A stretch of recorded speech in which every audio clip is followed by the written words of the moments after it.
कहते हैं हर दिन की कोई ना कोई खास बात होती है, लेकिन आज के दिन की मेरी खास बात यह है कि मेरे संग बहुत ही स्पेशल व्यक्ति जुड़ चुके हैं। मैनेजिंग डायरेक्टर सॉलिटेयर नी क्लिनिक डॉक्टर सौरभ गोयल। और ये नी क्लिनिक आपको अहमदाबाद, उदयपुर, जयपुर, अजमेर में मिल जाएगा। आज का जो इंटरव्यू है वो काफी इंटरेस्टिंग होने वाला है, बिकॉज सर की पर्सनल लाइफ के बारे में भी हम थोड़ा बहुत जानने वाले हैं। Sir, welcome to this video. और आपसे बातचीत करके बहुत अच्छा लग रहा है। Thank you Nupur, thank you very much. Sir, सबसे पहले ये बताइए कि डॉक्टर होते हुए एक स्केड्यूल कितना बिजी रहता है और आपने मेरे लिए वक्त कैसे निकाल लिया? नहीं, आप सही कह रहे हैं। शेड्यूल रियली टाइट होता है। मिनट टू मिनट नहीं, पर आवर बाय आवर तो हमारा फिक्स ही रहता है। सर्जरीज होती हैं, ओपीडीज होते हैं, पेशेंट्स के कॉल होते हैं। क्या बात है सर। वैसे हर कोई कहता है कि डॉक्टर प्रोफेशन अपने आप में काफी डिफिकल्ट है ना? और हमेशा टॉपर्स इसको अचीव जल्दी कर लेते हैं।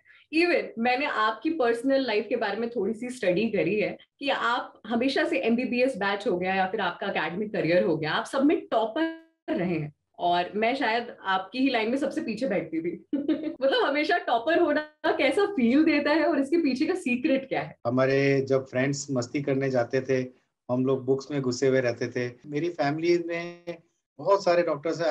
आई थिंक 13 के 14 डॉक्टर इन माय फैमिली। सो वाह। जो मेरे रोल मॉडल्स थे उनको भी मैं देखता था, तो always I used to see them being dedicated. Patients come first, family बाद में आती थी। तो I think I imbibe that thing only in me. वाह, सच अ ग्रेट थिंग। मतलब घर परिवार से ही बहुत कुछ आपको सीखने को मिल जाता है। अगर आज के हम मेन टॉपिक की बात करें तो सर, सबसे पहला सवाल मैं आपसे पूछना चाहूंगी, अर्थराइटिस होता क्या है और कौन से कॉमन केसेस हमारे आसपास हम देख सकते हैं? आर्थराइटिस का मतलब होता है सिंपल जॉइंट का डैमेज होना। जी। अब वो जॉइंट के डैमेज होने के अंदर जो मेजर अपने देश में जो रीजंस होते हैं, दैट इज ऑस्टियोआर्थराइटिस, जिसमें जॉइंट सिंपली घिस जाता है, एंड रूमेटॉइड आर्थराइटिस, जिसको हम गठिया या संधिवा, गुजरात में संधिवा बोलते हैं, राजस्थान में उसको गठिया बोलते हैं, जी। वो होते हैं। ये दो मेजर होते हैं। तो हम्म। उसमें होता क्या है कि जो अपने जॉइंट के अंदर जो कार्टिलेज होता है, जो शायद आपको ये ब्लू कलर का दिख रहा है, ये बोन के ऊपर एक कार्टिलेज की कोटिंग होती है। ये ओके। कोटिंग होने से जॉइंट का मूवमेंट एकदम स्मूथ रहता है। जब ये खराब हो जाता है, तब इसके अंदर ये नीचे से कार्टिलेज पूरा निकल गया है और हड्डी से हड्डी टकराती है। इस वजह से पेशेंट को काफी पेन होता है और स्वेलिंग होती है, मूवमेंट कम हो जाता है, चाल बिगड़ जाती है और सारी प्रॉब्लम शुरू हो जाती है। इंडिया में ये केसेस कितने कॉमन है? यस, क्योंकि टाइम्स का एक बहुत पहले एक स्टडी हुआ था जिसमें उन्होंने बताया था कि हमारे सब कॉन्टिनेंट में, मीन्स अपन इंडियन सब कॉन्टिनेंट की बात करें, तो हमारे यहाँ करीब 2.5 करोड़ लोग हैं जिन्हें ऑपरेशन की जरूरत है। तो the prevalence of disease is very high, and probably हमारा वेट, हमारी लाइफस्टाइल, हमारा जो तरीका है, हमें डिजीज प्रोसेस का समझ नहीं आता है, वो सब चीजें इसमें ऐड ऑन होती जाती हैं। ओके। क्या जेंडर के हिसाब से, एज के हिसाब से, जेनेटिक्स के हिसाब से भी चीजें बदलती रहती हैं? जेंडर, यस, आप बिल्कुल सही कह रहे हैं, क्योंकि फीमेल जेंडर होना itself is a big risk factor. मतलब ऑलमोस्ट आई वुड से कि हमारे 60% पेशेंट्स होते हैं वो फीमेल होती हैं, अराउंड 40%, 45% मेल्स होते हैं। आज के, मैं कहूँगा 15 साल पहले, 20 साल पहले तो 80-90% लेडीज होती थी, पर अब जेंट्स में भी ये देखने को मिल रहा है। एज के हम्म। साथ फैक्टर है। एज जैसे जैसे एज अपनी बढ़ती है, जी। अपना जो ओवरऑल पूरी लाइफ में जितना भी डैमेज हुआ है या जितना हमने उसको मिसयूज किया, उसका असर अल्टीमेटली ओल्ड एज में जाकर ही आता है। यस। पर आज के टाइम में मैंने 30 साल, 35 साल, 40 साल के अंदर भी पेशेंट्स के ऑपरेशन की स्टेज आ गई, मतलब वैसे पेशेंट्स भी देखे हैं। तो हम्म।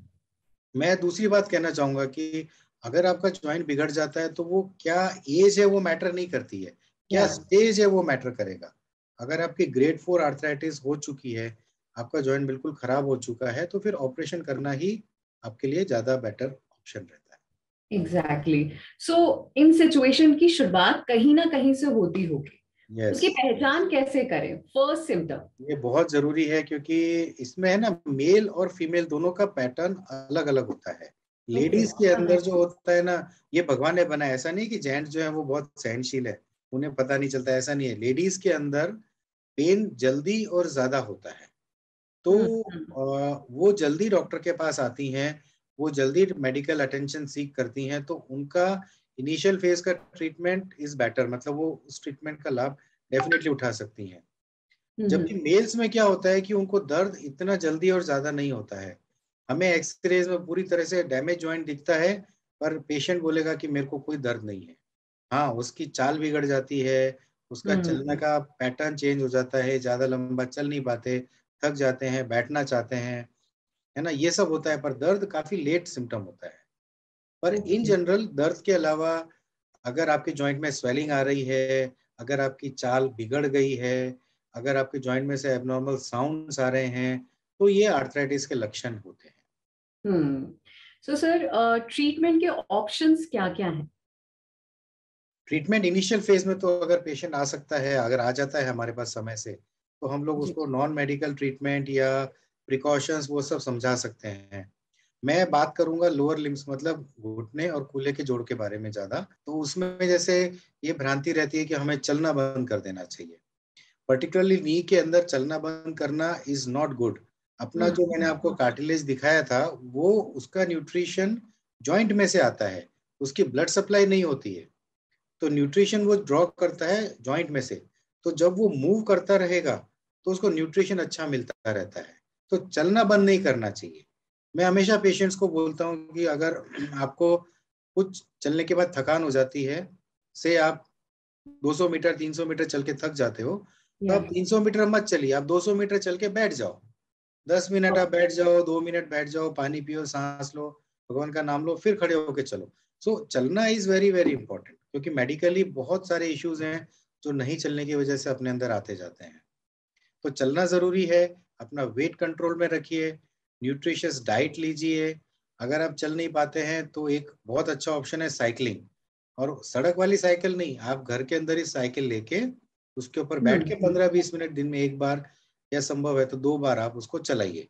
उसमें बॉडी का वेट नहीं आता है, पर मसल की एक्सरसाइज बहुत बढ़िया हो जाती है।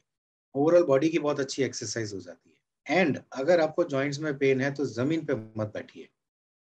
परफेक्ट। अपन जमीन पे बैठते हैं तो बैठने में प्रॉब्लम नहीं है, पर जब अपन खड़े होते हैं तब आपके शरीर का वजन का 10 से 12 गुना लोड आपके जॉइंट पर आता है। That is bad.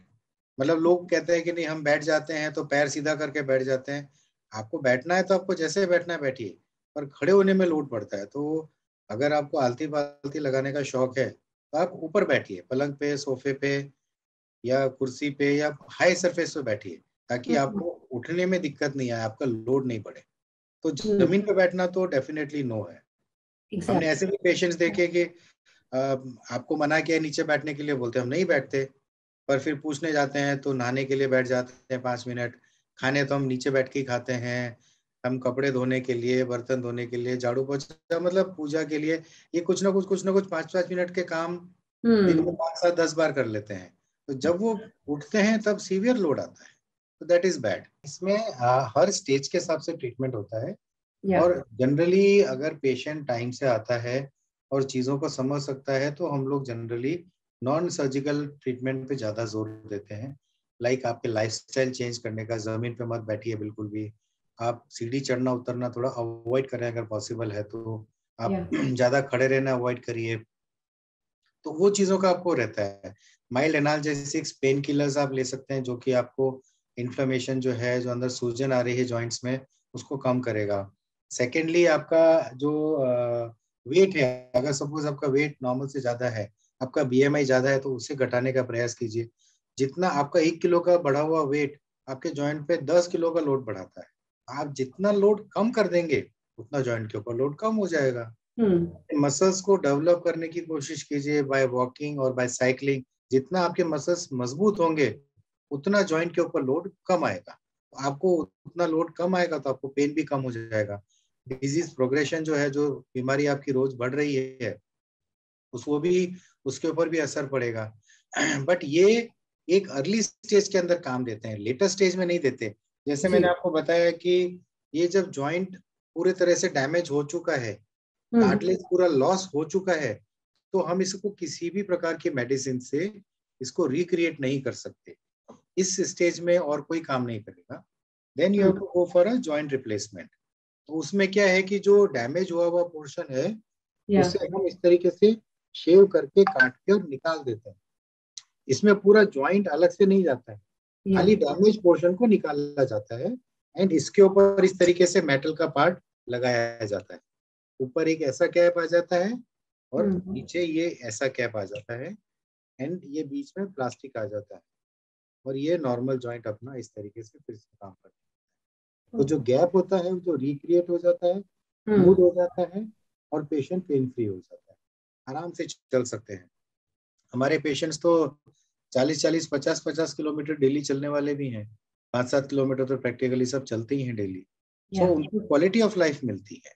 तो सर अगर हम सर्जरी की बात करें तो सर्जरी वर्ड से लोग घबरा जाते हैं कि तो बिना क्या, हाँ, सर्जरी के कैसे यस, क्योर करते यस, हैं हम। यस। सो आई वुड थोड़ा सा उसमें मैं मॉडिफाई करूंगा। अपन उसको क्योर नहीं कर सकते। सपोज मेरी एज 50 ईयर्स हो गई है तो मैं कुछ भी करके वापस 40 ईयर्स का नहीं हो सकता। वो फिर उसको आप हैवी मेडिसिन खाते हो, स्टेरॉइड्स खाते हो या दूसरी दवाइयां खाते हो जिससे जॉइंट ठीक नहीं होता। आपका दर्द शायद ठीक हो जाएगा बट जॉइंट ठीक नहीं होता है। आपको जस्ट एग्जांपल देता हूँ। अमेरिका जैसे देश में हर साल almost 10 lakh joint replacement surgeries होती हैं और पूरी दुनिया में कम से कम 25 से 30 लाख जॉइंट रिप्लेसमेंट सर्जरीज होती हैं। अगर ये किसी भी तरीके से ट्रीटमेंट काम करता होता जी। तो सारी दुनिया कर रही होती, कोई कोई डॉक्टर्स के पास जाता नहीं। हम्म। और वो गलती हमारे से कहाँ होती है कि साहब हम कोई एक ऐसा डॉक्टर ढूंढने की कोशिश करते हैं जो ये बोल दे कि ऑपरेशन की जरूरत नहीं है और उस चक्कर में हम परेशान होते हैं। उसी चक्कर में हम अपना डैमेज करते हैं, अपनी लाइफ बिगाड़ते हैं, लाइफ स्टाइल बिगाड़ते हैं, फैमिली को भी सफर कराते हैं। फिर थक के लास्ट में आते हैं कि साहब अब हमारे पास कोई चारा नहीं है, अब आप करो। तो वो 5-7-10 साल जो आपने बिगाड़े वो वापस नहीं आने वाले। बिल्कुल बिल्कुल। तो सर हमारी बॉडी कभी कुछ ऐसे सिम्टम्स दिखाती है, ऐसे सिग्नल दिखाती है कि अब सर्जरी करवाना बहुत जरूरी हो गया। Yes, yes, that is what it is very important कि आपको कैसे पता चलेगा। भाई हाँ अगर आपको ऐसा लगता है कि मैं आधा 1 किलोमीटर नहीं चल पाता हूँ या चल पाती हूँ, मेरी चाल बिगड़ जाती है, मुझे दवाइयाँ कोई ना कोई फॉर्म में खानी ही पड़ती है। अगर मैं कहीं कोई अगर मेरे को मेरे हस्बैंड, सपोज लेडीज हैं तो हस्बैंड बोलते हैं कि चलो मैं साड़ी दिखाने दिला देता हूँ आपको, तो उसके लिए भी अगर आप मना करने लग गए हैं, शादी ब्याह में जाते हैं तो डांस करने की जगह आप बैठ के खाना खाते हैं, तो जी। वो आप प्रैक्टिकली मतलब अब आपको जॉइंट रिप्लेसमेंट की स्टेज आ गई है। पर मोस्टली अगर चाल बिगड़ गई है तो that is one of the most important factor या मोस्ट इम्पोर्टेंट साइन जिसको हम कहते हैं कि आपको ऑपरेशन की स्टेज आ गई। दर्द अकेला क्राइटेरिया नहीं है जॉइंट रिप्लेसमेंट का। दर्द होने के बहुत सारे कारण हो सकते हैं, पर अगर आपका चाल बिगड़ गई है, एक्सरे में वो जो गैप होना चाहिए वो गैप बिल्कुल खत्म हो गया है, आपको एक्सरेज में हम दिखाएंगे तो जब गैप खत्म हो गया है तो दोज आर द पेशेंट्स उनको सर्जरी की जरूरत होती है। ओके, तो सर ये जो सर्जरी है इसका प्रोसेस क्या होता है, कितना वक्त लगता है। सर्जरी में आज के ज़माने में तो बहुत सिंप्लीफाइड हो गया है। आपको हमेशा मैं पेशेंट को बोलता हूँ कि आप सिर्फ ये डिसाइड करिए कि मुझे ठीक होना है, बाकी का हमारे पर छोड़िए। है ना, कि जैसे पैकेज टूर होता है कि भाई आप उसने अपने टूर वाले को आपने दिए, या पैसे दिए, बुकिंग कराई and then leave it to him, so they yeah will take care of everything, something like that. So आप हम लोग ऑपरेशन के पहले सारा मेडिकली इवेलुएट करते हैं कि आपको शुगर या बीपी या हार्ट की कोई प्रॉब्लम या किडनीज या और दूसरा कोई नर्व की या ऐसे कोई प्रॉब्लम्स तो नहीं है। वो एक बार डिसाइड हो जाता है और फिट हो जाता है पेशेंट, तो उसका हम नेक्स्ट डे ऑपरेशन कर देते हैं। ऑपरेशन के विद इन फ्यू आवर्स या मैक्सिमम नेक्स्ट डे पेशेंट चलने लग जाते हैं। या और उनको दर्द का जो होता है, भ्रांति होती है कि दर्द बहुत होता है। ऐसा कभी भी नहीं होता है कि साहब वो दर्द हो रहे, चीख रहे, चिल्ला रहे, ऐसा बिल्कुल नहीं होता है। हम लोग हम्म। डेफिनेटली ये मेडिसिन जो है इतनी अच्छी हैं कि आप बिल्कुल पेन फ्री या लिटरली पेन फ्री, मैं जीरो पेन तो नहीं कहूंगा बट लिटरली पेन फ्री आप सर्जरी आपकी हो जाती है। और आपको ये एहसास होता है कि मैंने पहले क्यों नहीं करा लिया, मैंने अपनी लाइफ इतनी क्यों खराब करी। मेरे ऑफ अभी course we have to trust the process, है ना, और डॉक्टर्स के ऊपर विश्वास यस, रखना चाहिए, है ना। यस, हाँ। सर तो आफ्टर सर्जरी क्या हम एकदम नॉर्मल हो जाते हैं या फिर तब भी डूज एंड डोंट फॉलो करने पड़ते हैं। नहीं, ऐसे मेजर डूज एंड डोंट्स कुछ भी नहीं है। जी जैसा लोगों को ये रहता है कि नहीं आप ये नहीं कर सकते, अभी जैसे जॉइंट्स इतने अच्छे आते हैं कि जिनसे आप जमीन पे भी बैठ सकते जी। हैं। आप बैठ सकते हैं पर मैं एनकरेज नहीं करूंगा आपको नीचे बैठने से। अगेन जैसे मैंने आपको पहले बताया कि जॉइंट का जो लोड है 10 से 12 गुना लोड आपके जॉइंट पर आता है, तो वो जॉइंट की लाइफ को कम कर सकता है, इसलिए हम एनकरेज नहीं करते। हाँ, अगर आप कोई ऐसी जगह गए जहाँ अपने पास कोई चारा नहीं है, या पूजा है घर में, आपको बैठना ही पड़े ऐसा है, तो ठीक है, once in a while there is no problem. But daily activity में आप नहीं बैठेंगे तो अच्छा रहेगा। पर आप जितना मर्जी है उतना चलें, सीढ़ी चढ़ें, खड़े रहें, डांस करें, व्हाटएवर, आप इवन माउंटेन हाइकिंग करें, साइकिलिंग करें, कार चलाएं, आप अपनी नॉर्मल लाइफ जी सकते हैं। कॉन्टैक्ट स्पोर्ट्स हैं, जैसे आप high high velocity contact sports हैं, लाइक फुटबॉल है या टेबल टेनिस है, तो वो सब आप मत खेलिए, पर आप गोल्फ खेल सकते हैं, आप बच्चों के साथ क्रिकेट खेल सकते हैं, आप हारने के लिए टेनिस या बैडमिंटन भी खेल सकते हैं, जीतने के लिए मत खेलिए। बट मतलब आप practically you at that age आप प्रैक्टिकली अपनी लाइफस्टाइल अच्छे से जी रहे हो। साउंड्स गुड कि मतलब सर्जरी से डरना नहीं चाहिए, अपनी स्टेज जान के चीजें क्योर कर सके या कंट्रोल कर सके, इस प्रोसेस पर रिलाई करना चाहिए। हाँ, इस चीज का ट्रीटमेंट आप कराइए, मतलब अपन, मैं चाहूंगा क्योर वर्ड यूज नहीं करें, क्योंकि it is not a cure, okay. Actually we are not curing it, but we are treating it, the problems are sorted out, तो आपका वो बीमारी ठीक हो जाती है, आप नॉर्मल हो जाते हैं। एग्जैक्टली। तो सर आप क्या कहना चाहेंगे उन लोगों को जो लोग अभी भी डर रहे हैं इस प्रोसेस से? देखिए, पहले तो ये जज करना या ये पता करना जरूरी है कि आपको वाकई में सर्जरी की जरूरत है कि नहीं। या मेरी प्रैक्टिस में मुझे लगता है कि ऑलमोस्ट 50-60% लोगों को सर्जरी की जरूरत होती ही नहीं है, एंड हम उनको प्रॉपर ट्रीटमेंट और गाइडेंस देते हैं, उससे उन्हें सर्जरी की एट बेस्ट ये कह सकते हैं कि रिक्वायरमेंट बहुत डिले हो जाती है, उस समय तो उनका प्रॉब्लम सॉर्ट आउट हो जाती है। पर अगर आपकी चाल बिगड़ गई है, एक्सरे में आपका जॉइंट डैमेज दिख रहा है, आपको मन ही मन पता है कि मैं सफर तो कर रहा हूँ, ये कर रही हूँ, तो और सर्जरी का आपको बताया गया है, तो टाइम से कराइए। उसका हम्म उसका जितना आपको सेटिस्फेक्शन मिलेगा या उसका जो फायदा है, आप जॉइंट रिप्लेसमेंट करा के तो ही आप उसका ले पाएंगे। डिले करके, परेशान होके, दुखी होके कराने का कोई एडवांटेज आपको नहीं है। इन एडिशन आप चलना बंद हो जाता है आपका, तो मेडिकल इश्यूज शुरू हो जाते हैं, लाइक आपका शुगर हो जाती है, चलते नहीं है तो हार्ट की प्रॉब्लम हो सकती है, आप हैवी मेडिसिन खाते हैं तो किडनी या पेट की बीमारियां आपको लग सकती है, उनका कोई क्योर नहीं है फिर। परफेक्ट। तो हाँ, sir thank you so much for joining us, and जिस तरह से आपने एक एक लेयर वाइज इसे बताया, आई थिंक आज के टाइम पे चीजें जाननी बहुत जरूरी है। यस, बिल्कुल, उनका क्या, उनको समझना है, डिसीजन इज अल्टीमेटली पेशेंट को लेना है या उनके रिलेटिव्स को लेना है, और या उन्हें पता होना चाहिए कि हमें, हमारे लिए क्या सही चीज है। Perfect. Thank you sir for joining us.